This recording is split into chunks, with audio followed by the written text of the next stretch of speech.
again, everyone. This Randy, your sewing machine man. We're looking at a BERNINA. It's a BERNINA 1630, the Inspiration Plus. This is a real nice, high-speed rotary machine. Rotary hooks go completely a 360-degree rotation, whereas the oscillators go back and forth. BERNINA makes both styles.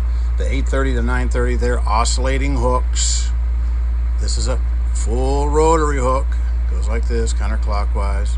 And it's a good high-speed machine, makes beautiful stitches, but it's not an upholstery machine. Now, people say, will it sew upholstery? See, here's where you get caught in the trap. Here's the marketing trap.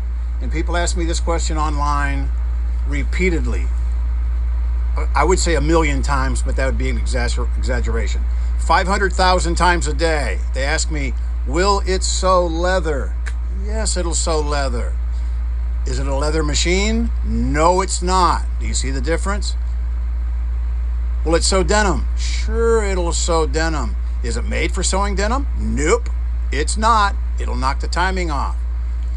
When I see machines like this machine here, and people call me, my customer says, I think the timing's off. When it says BERNINA 1630 or any of the high-speed rotaries, I go, yep, you're probably right. Because they get out of timing pretty easily. If it's an 830, 930, any of the oscillating hooks, like a front load 158 series Kenmore, nope, rarely is that out of time. 1 in 1,000,000. And that's usually when the customer got their screwdriver and was going to fix something that didn't exist. So it's like if you go down and buy a car and they go, can you take this off-road? Sure, sign here.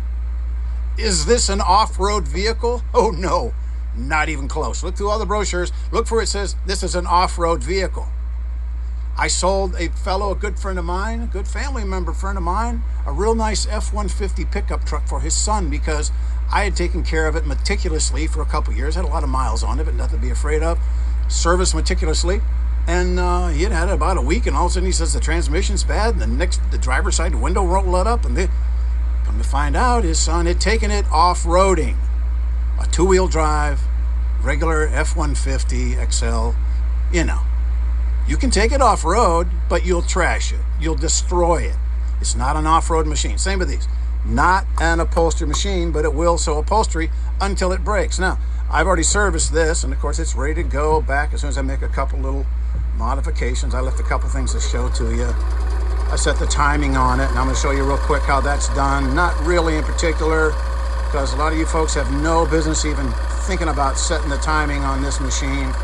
Some of you out there will, and you just need to know the procedure and you'll hit the ground running. Some of you folks don't even attempt it, please. Yeah, but you showed me. Yeah, but I'm not going to encourage you to do that. See, it's the difference in language again. You can do it, but you really shouldn't. There's a lot of people out there can do it effortlessly, like me. I can do it, I should do it, and I get paid to do it. You can do it, you have the ability, but you should not. You should stay away from it. Now, she was sewing on some heavy stuff, obviously, and that's what knocked it out of whack. More technical jargon for you. Let me show you this needle plate here. This needle plate got beat up. See that right along there? We call that beat up.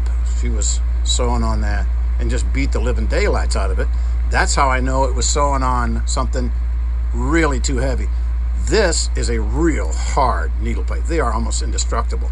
So you must have broken, I don't know, 30 needles, maybe 50. Bang, bang, bang, bang, bang, bang, bang. Finally got it done and knocked the timing off. Well, it's back in timing now. Let me show you how that happens to get fixed when you're fixing the timing on these things.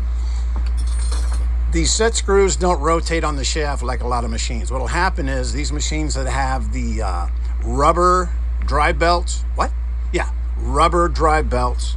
When you have a rubber drive belt, it's very easy for them to get out of time because what will happen is it'll jump a tooth. It'll jump a tooth or two. It'll jump a whole bunch of teethers. Where do you set the timing? Well, let me, at the risk of getting somebody in real big trouble, show you where you set the timing on this. Let's get our handy little a flashlight, and you look right in here behind this. This is the gear that has the rubber belt. See the rubber belt right there?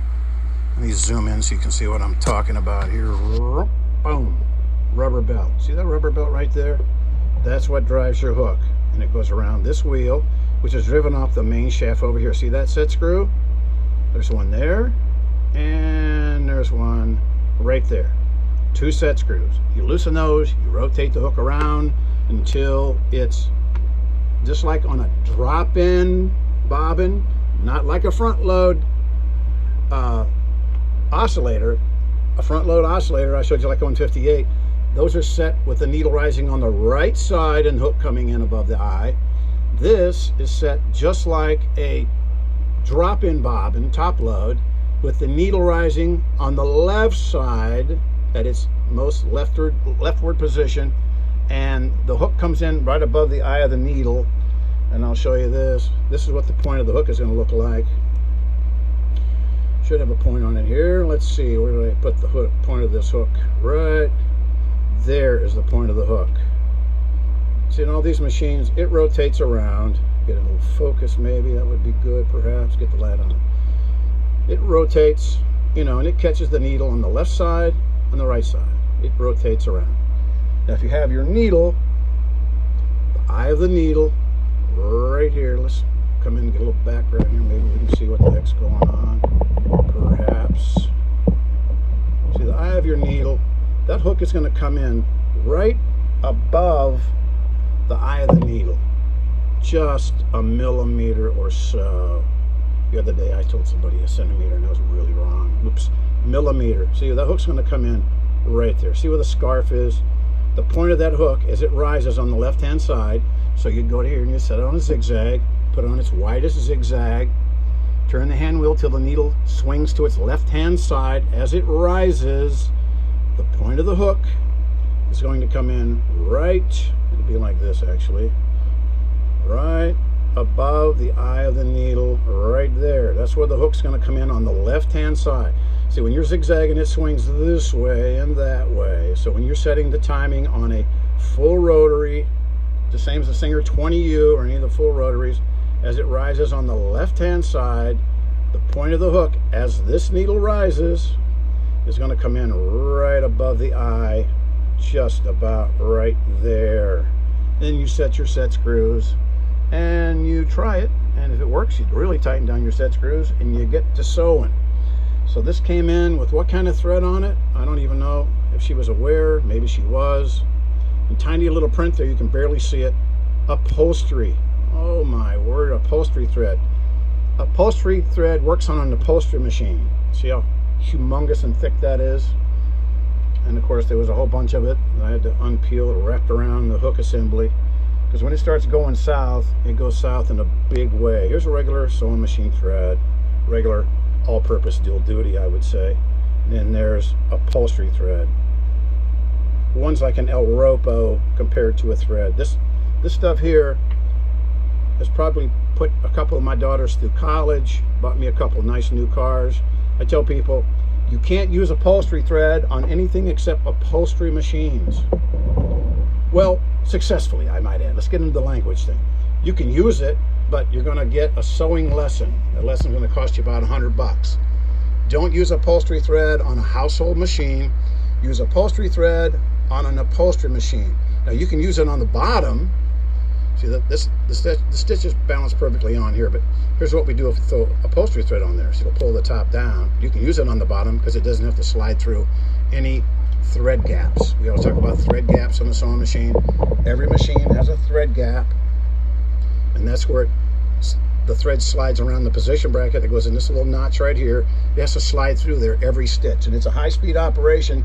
And if it's not the right size thread for the thread gap, if it doesn't match, it'll jam. And after it jams, then it's game over, knocks the timing off, and then my phone rings and I make a little money. It's avoidable.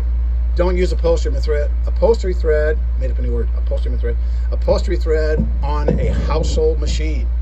There are a few machines you can get away with it. They're going to be like a side load, maybe an old Singer 1591, sometimes a side load, Kenmore. There are some freakish machines out there that you can use upholstery thread. They're going to be almost all side loads, which is almost predominantly what most industrial machines are, side loads.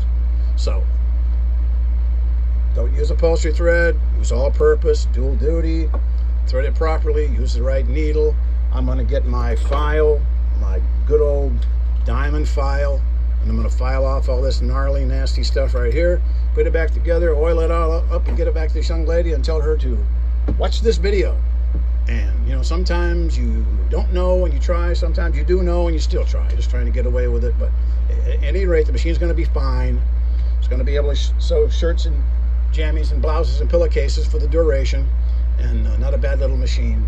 But don't think it's an upholstery machine, because it's not. Okay? Thanks.